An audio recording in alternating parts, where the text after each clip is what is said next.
talk about what I've done, I talked about the slave trade. So I was quite horrific. I only knew this only 2 years ago, and Lancaster was the 4th largest slave port.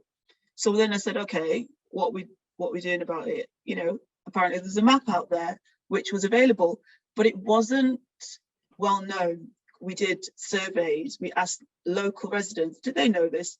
And it came back as in, this wasn't known common knowledge. No. So I then bid for money to create a child-friendly resource to make the map so it's accessible with information and activities, because the slave trade is a difficult subject. You know, you're talking about horrific things that happen to people based on their race, but you can talk about it. I've worked with children from year 4, so we're talking about 7, 8 years old up to year 11. And in this picture, I worked with a school called the Loyne School, which is a school for those with special and educational needs.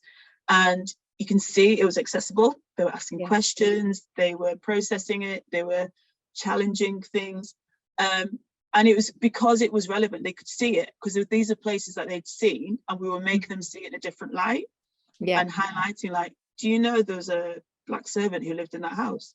And you know that this memorial is to those captured Africans? And do you know that the Maritime Museum that you visit was actually used as a custom house?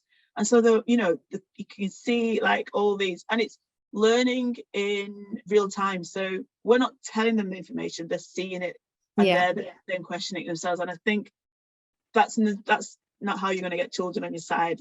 You immerse them, and then they come to their own conclusions, and you might steer them a little bit, but you want them to come and understand and challenge things, and not just accept things as they are.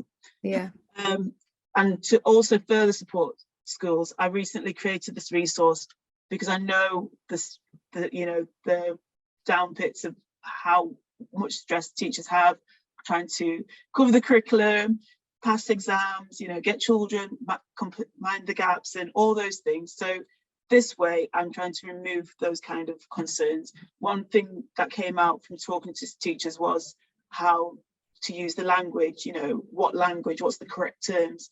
So we've created a pack where it's not only got the historical background, it's got guidance for teachers. It's a 40-page booklet. It's available in PDF and printouts, and it's a free resource. And it's got lesson ideas, it's got ways you can adapt it, it's all a sequence of lessons, like a unit of work.